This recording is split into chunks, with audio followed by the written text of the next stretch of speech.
नमस्कार दोस्तों, मेरा नाम डॉक्टर प्रशांत कुमार है। मैं NHMMI multi speciality hospital Raipur में कंसल्टेंट न्यूरोलॉजिस्ट हूं। मैं आज आपसे इस वीडियो के माध्यम से डिमेंशिया इस बीमारी के बारे में कुछ जानकारी साझा करना चाहता हूं। डिमेंशिया जो सामान्यतः याददाश्त में या मेमोरी की परेशानी वाली बीमारी होती है, इसमें ग्रसित व्यक्ति को भूलने के साथ साथ डे टू डे एक्टिविटीज में काम करने में दिक्कत होने लगता है, उसको प्लानिंग करने में दिक्कत होता है, सोशली जो एक्टिविटीज होते हैं उसमें परेशानी होने लगता है। ये अगर एक सिग्निफिकेंट लेवल से ज़्यादा हो और समय के साथ प्रोग्रेस करता जाए, मतलब भूलने की समस्या जो है डे बाय डे इसका प्रोग्रेस करता जाता है, तो इसे हम डिमेंशिया कहते हैं। डिमेंशिया के कई प्रकार होते हैं, जिसमें सबसे प्रमुख अल्जाइमर डिसीज होता है, जिसके मुख्य लक्षण होते हैं भूलने की समस्या, और ये धीरे धीरे सामान्यतः 60 वर्ष से ऊपर के व्यक्तियों को प्रभावित करता है। धीरे धीरे भूलने की समस्या बढ़ती जाती है और इसमें व्यक्ति एक ही क्वेश्चंस को रिपीट करता है। और इसमें दूसरा जो प्रमुख लक्षण होता है कि वो रास्ता भटकने लगते हैं, जिसे हम विजुअल स्पेशियल डिसोरिएंटेशन कहते हैं। दूसरा जो प्रमुख डिमेंशिया का प्रकार है वो होता है वेस्कुलर डिमेंशिया, जो स्टेप वाइज प्रोग्रेशन करता है।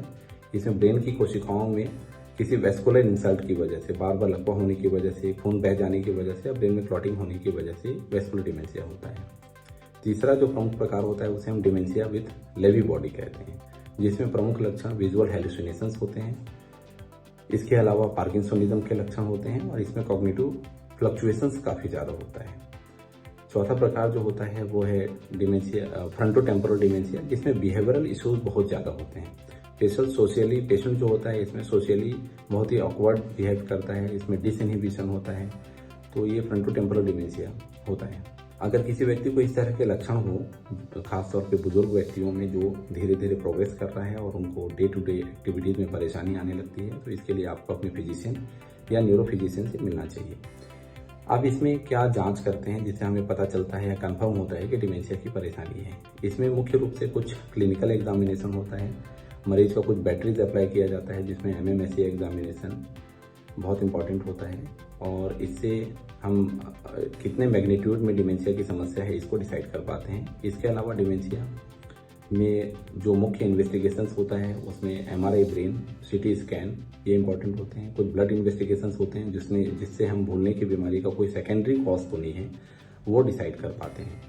एक बार डिमेंशिया की डायग्नोसिस बनने के बाद में जो इसका इलाज मुख्यतः होता है वो सोशल सपोर्ट के माध्यम से, कुछ दवाइयाँ भी बहुत इंपॉर्टेंट होती हैं जिसके प्रोग्रेशन को रोकता है। खास तौर पे अगर हमें कोई सेकेंडरी कॉज अगर डिमेंशिया का मिला है, जैसे कि थायराइड की कमी या विटामिन B12 डेफिशिएंसी या किसी तरह का ब्रेन में इन्फेक्शन, तो उसका इलाज करके डिमेंशिया की बीमारी रिकवर हो सकती है।